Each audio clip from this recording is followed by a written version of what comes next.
have missed that funky chicken, but many of you probably saw it. And that's okay, because the chicken was just there to distract you too. Here's the real question. What color was the wall behind the Double Dutch game? Here's a hint. It wasn't the same color at the end as it was when they started jumping. The back wall was changing color the entire time, from bright blue to bright red. Nearly everyone misses it. But why? It turns out there's far too much information coming in through the eyes at any given moment for the brain to fully process all of it. As a result, the brain has to act like a spotlight, focusing our attention on some parts of the scene but not others. Now, most of you were probably paying attention to the jumpers, and some of you may have suspected that something strange was going to happen, and so you saw the chicken. But you probably weren't paying attention to the back wall. And what we don't pay attention to, we don't see.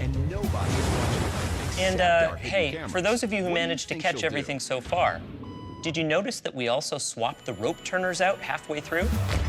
She's now conforming to the rules of the group without them even being there. Today we're going to play a game specifically designed to test your spatial awareness. Meet the Brain Games Double Dutch team. Have a seat and they'll be up in just a couple minutes. Thanks so much.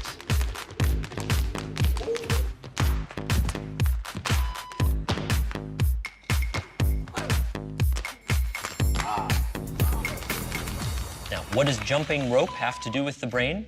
Well, Double Dutch requires off-the-chart spatial awareness. And today, these kids are going to help us test yours.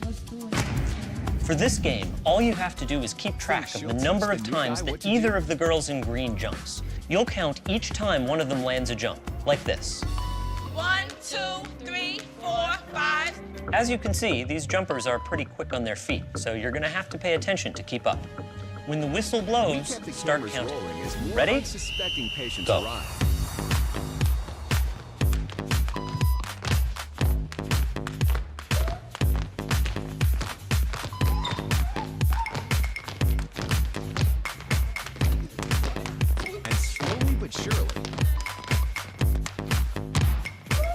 What began as a random rule for this woman has now become the social norm for everyone in this waiting room.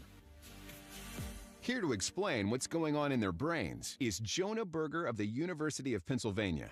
This sort of internalized form of herd behavior is part of what we call social learning. Starting at a very early age, when we see members of our group perform a task, our brains literally reward us for following in their footsteps. When I saw everybody stand up, I felt like I needed to join them. Otherwise, I'm like excluded. Once I decided to go with it, then I felt much more comfortable. Conformity is how we become socialized, but it can also cause us to develop bad habits or repeat past wrongs. And it's why how we become socialized, but it can also cause us to develop bad habits or repeat past wrongs. And it's why even this rebel, who wasn't standing for any of this nonsense, eventually joined the ranks. And the only thing more shocking than seeing how easily conformity affects the way you act is that similar forces are subconsciously shaping the way you think right now. Stop.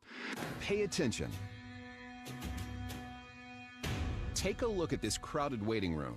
These people may appear to be waiting for the eye doctor, but they're actually waiting for the first test subject in our hidden camera experiment. And here she is, right on time for her 12 o'clock appointment. Hi, how are you doing? This woman thinks she's here for a free eye exam. Have you been here before? No, it's my first time. What she doesn't know is that everyone else in this room is working for us. They'll be with you in just a couple minutes. Today we're running an experiment on social conformity, and the test starts now.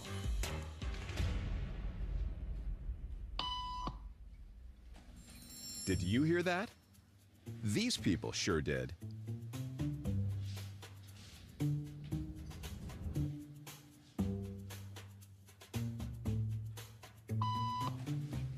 It doesn't take long for our test subject to notice a pattern. Beep means stand up. But why?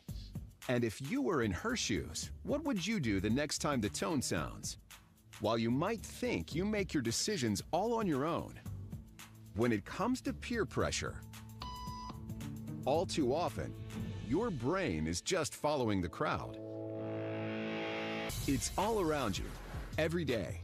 an invisible force you're probably not even aware of. It affects what you do, how you think, and who you are. It's called social conformity, or peer pressure. And while it might not sound like a good thing, it's actually not so bad. The truth is, your brain craves synchronicity and takes comfort in the ease and efficiency of just going with the flow. And whether it's simply knowing what to wear in the morning, supporting your team at the big game, or even marching off to war, we're all programmed to be part of the group. And that's because your brain knows that there's power in numbers. We set up a hidden camera experiment to see if this woman would stand up at the sound of this tone, simply because everyone else is. You might be thinking you'd never go along with this. Or would you?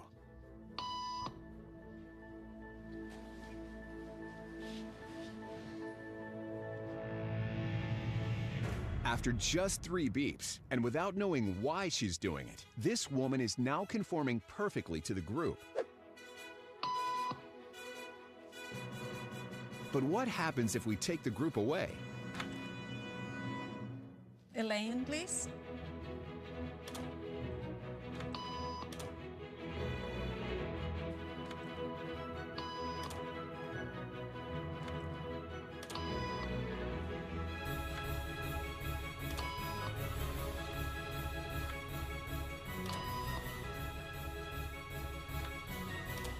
Okay, now she's alone. The crowd is gone and nobody is watching her, except our hidden cameras. What do you think she'll do?